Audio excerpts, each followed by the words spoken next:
Welcome! If you want to change lock screen wallpaper in your Xiaomi Redmi Note 9T, at the first you have to go for the settings. Next you have to scroll down to the wallpaper. Click here, tap agree, and when you're here we can choose wallpaper. We got pre-installed wallpaper, we got also live wallpaper, recently used and local photos.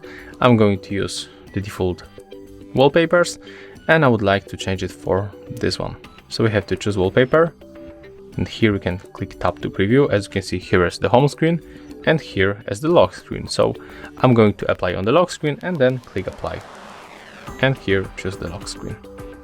So right now when you are going to lock our device, as you can see, lock screen wallpaper has changed. If you find this video helpful, remember to leave a like, comment and subscribe.